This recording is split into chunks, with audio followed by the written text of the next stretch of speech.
नमस्कार बच्चों, मैं डॉक्टर रेखा आप सभी का अपने YouTube चैनल में स्वागत करती हूँ। आज हम अध्याय 5 यानी प्राथमिक क्रियाओं के आखिरी भाग को डिस्कस करेंगे। इससे पहले हमने जो वीडियोस देखे हैं उनमें हमने निर्वाह कृषि, जिसमें आदिकालीन निर्वाह या गहन निर्वाह कृषि, रोपण कृषि, विस्तृत वाणिज्य अनाज कृषि व मिश्रित कृषि के बारे में इसके मुख्य बिंदु जाने थे। आज हम इसके अगले बिंदुओं की चर्चा करेंगे, जैसे डेयरी कृषि, भूमध्य सागरीय कृषि, बाजार के लिए सब्जी खेती एवं उद्यान कृषि व कृषि करने वाले संगठनों के आधार पे इनका विभाजन, जिसमें दो है, सहकारी और सामूहिक कृषि। सबसे पहले हम देखते हैं डेयरी कृषि। डेयरी कृषि के अंतर्गत बच्चों दुधारू पशुओं का पालन पोषण का सर्वाधिक उन्नत व दक्ष प्रकार इसे माना जाता है। इसमें चूंकि अच्छे नस्ल के पशु और उन्नत तकनीक का उपयोग किया जाता है, अतः इसमें पूंजी की आवश्यकता अधिक होती है। देखिए, पशुओं के लिए छप्पर, घास संचित करने के भंडार के लिए पूंजी की आवश्यकता, दुग्ध उत्पादन में अधिक यंत्रों का प्रयोग होता है, वह पशुओं के स्वास्थ्य एवं प्रजनन व पशुओं की चिकित्सा हेतु भी पूंजी की आवश्यकता होती है। अतः ये डेयरी कृषि जो है वो पूंजी प्रधान भी हम कह सकते हैं, क्योंकि पूंजी की इसमें अधिक आवश्यकता रहती है। पशुओं को चराने व दूध निकालने जैसे कार्यों के लिए वर्ष भर श्रम की आवश्यकता होती है। इसके अंतर्गत ये जो डेयरी कृषि है ये ज्यादातर बच्चों नगरीय क्षेत्र व औद्योगिक केंद्रों के समीप ही किया जाता है, क्योंकि ये नगरीय और औद्योगिक केंद्र इन डेयरी उत्पादों के बहुत अच्छे बाजार के रूप में देखे जाते हैं। यहाँ इनका उत्पादन बहुत आसानी से किया जा सकता है, अतः इनके निकट ही इन्हें विकसित किया जाता है। आधुनिक समय में विकसित यातायात के साधन, प्रशीतकों का उपयोग व पैस्तरीकरण की सुविधा के कारण विभिन्न डेयरी उत्पादों को अधिक समय तक भी रखा जा सकता है। जैसे कि हम देखते ही हैं, वर्तमान समय में हमारे डेयरी उत्पादन हमें हमारे निकटतम केंद्रों पे ही उपलब्ध हो जाते हैं, जैसे दूध, पनीर, अन्य जैसी चीजें। इसी चीजों का उत्पादन इन डेयरी कृषि के अंतर्गत किया जाता है। अब हम देखते हैं वाणिज्य डेयरी कृषि के प्रमुख क्षेत्र। मानचित्र पर इनको हम जब दर्शाएंगे तो आप देखिए, इसमें सर्वप्रथम उत्तरी पश्चिमी यूरोप, कनाडा है, दूसरा न्यूजीलैंड, दक्षिणी पूर्वी ऑस्ट्रेलिया व तस्मानिया इसके प्रमुख केंद्रों के रूप में हम देखते हैं। अब हम आ जाते हैं हमारे नेक्स्ट बिंदु में, भूमध्य सागरीय कृषि। ये अपने आप में बच्चों अति विशिष्ट प्रकार की कृषि होती है। इसकी विशिष्टता क्यों है वो हम जानेंगे। इसका विस्तार भूमध्य सागर के समीपवर्ती क्षेत्र, जो यूरोप से उत्तरी अफ्रीका में ट्यूनेशिया से अटलांटिक तट तक फैला है, तथा दक्षिणी कैलिफोर्निया, ये देखिए, और मध्य चिली, फिर दक्षिणी अफ्रीका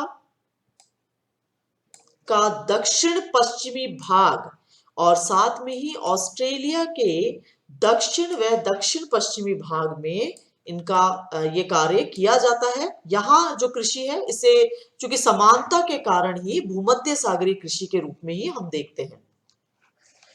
अब चूंकि इसकी विशिष्टता क्यों है तो ये देखिए, भूमध्य सागरीय कृषि की प्रमुख विशेषता अंगूर की खेती के लिए इसे जाना जाता है, यानी सिट्रस फ्रूट यहाँ पर इनका उत्पादन किया जाता है पूरे वर्ल्ड वाइड रूप से। और इस क्षेत्र में कई देशों में अच्छे किस्म के अंगूरों से उच्च गुणवत्ता वाली मदिरा का उत्पादन किया जाता है। वह निम्न श्रेणी के अंगूरों को सुखा के उनसे मुनक्का एवं किशमिश बनाई जाती है, जिसका उत्पादन होता है। साथ ही अंजीर व जैतून भी यहाँ उत्पादन होता है।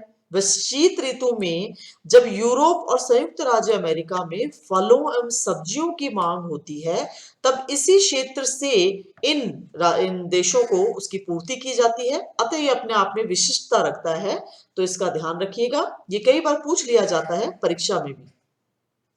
आगे आ जाते हैं बागवानी कृषि। बागवानी कृषि में देखिए बच्चों, ये इसके अंतर्गत बाजार के लिए सब्जी खेती व उद्यान कृषि भी इसको कहा जाता है। इस प्रकार की कृषि में अधिक मुद्रा मिलने वाली फसलें जैसे सब्जियां, फल एवं पुष्प लगाए जाते हैं जिनकी मांग नगरीय क्षेत्रों में होती है। अतः जायज बात है कि इस तरह की कृषि नगरों के निकटतम क्षेत्रों में ही की जाएगी।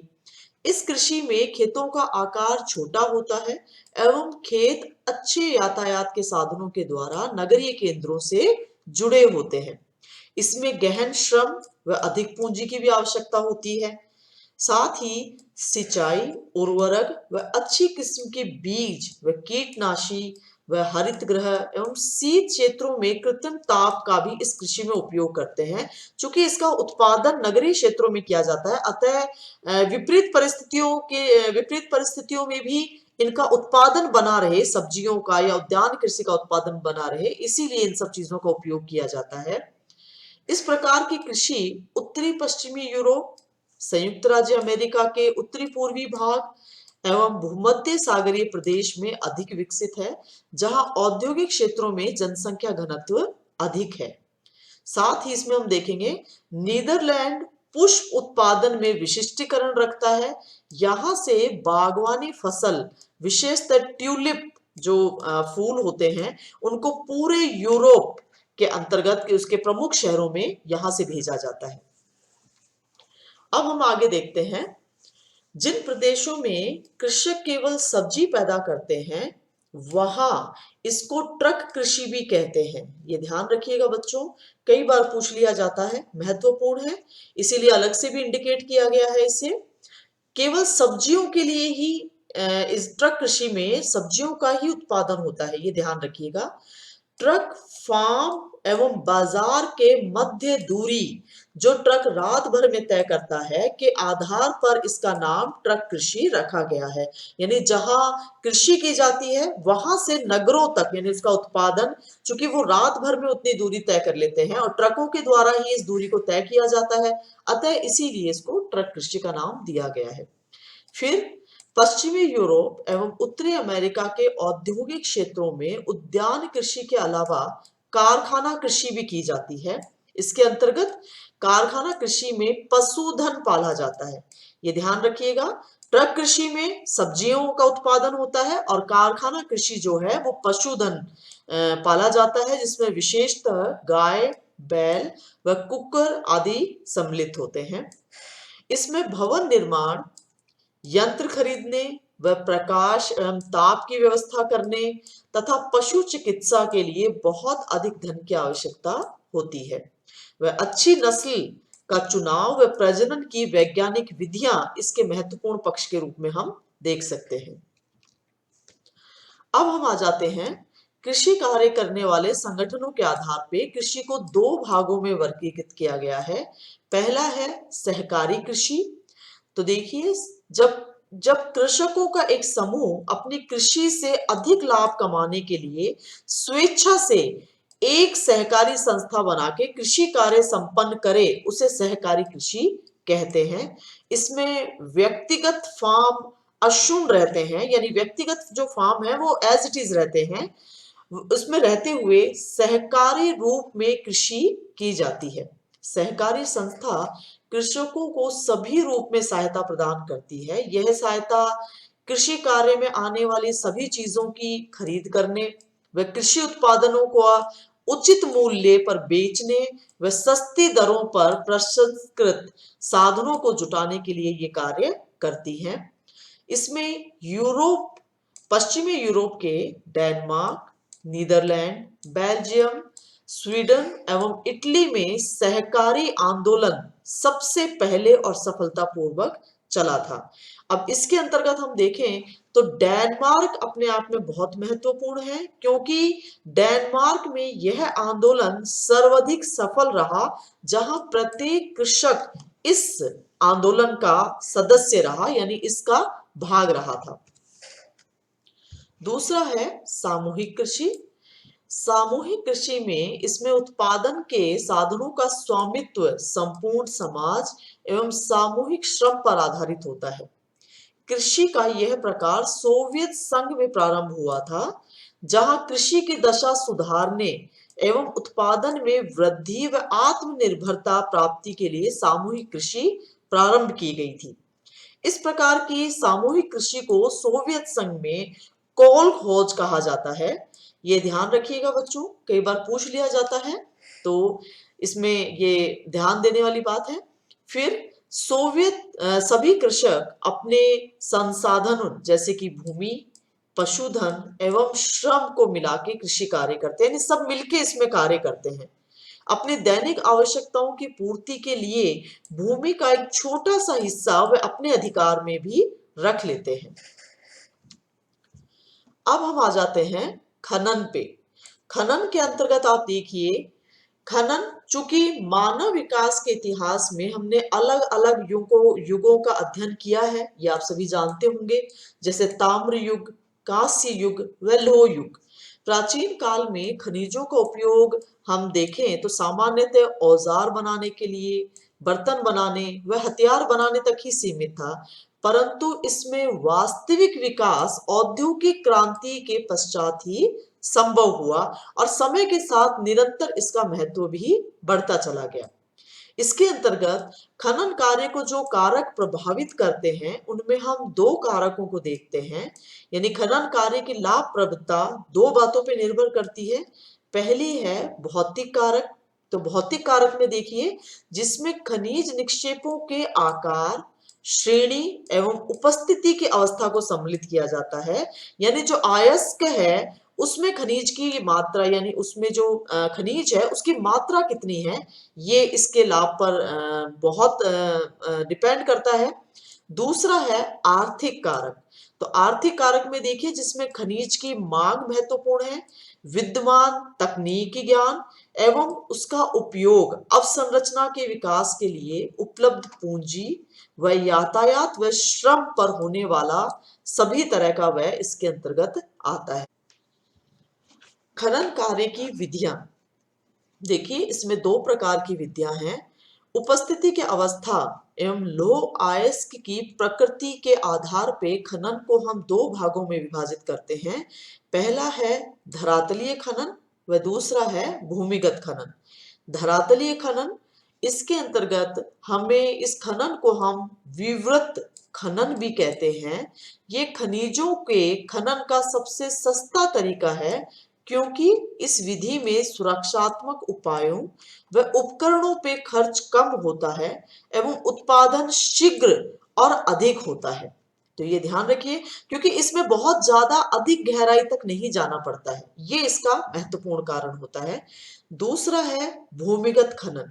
तो भूमिगत खनन में जब अयस्क धरातल के नीचे गहराई में होता है, तब भूमिगत अथवा कूप की खनन विधि का प्रयोग किया जाता है।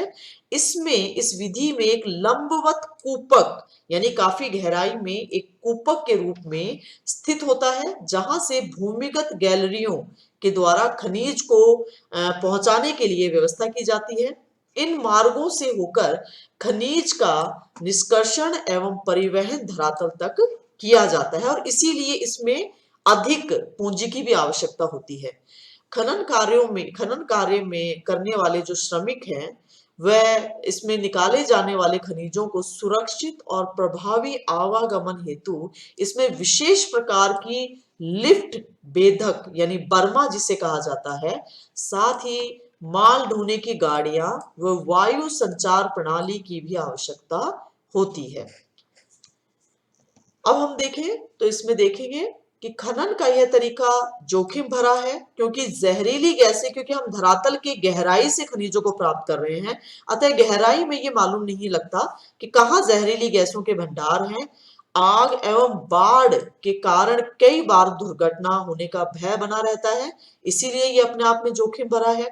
साथ ही इसमें हम देखेंगे बच्चों, विकसित अर्थव्यवस्था वाले देश जो उत्पादन की खनन व संस्करण एवं शोधन कार्य से पीछे हट रहे हैं, क्योंकि इसमें श्रमिक लागत अधिक आने लगी है।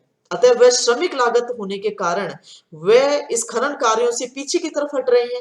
वही विकासशील देश जो हैं, अपनी विशाल श्रम शक्ति के बल पर अपने देशवासियों के ऊंचे रहन सहन के स्तर को बनाए रखने के लिए खनन कार्य को महत्व दे रहे हैं, क्योंकि उनको जो श्रम शक्ति है वो बहुत आसानी से उपलब्ध हो जाती है।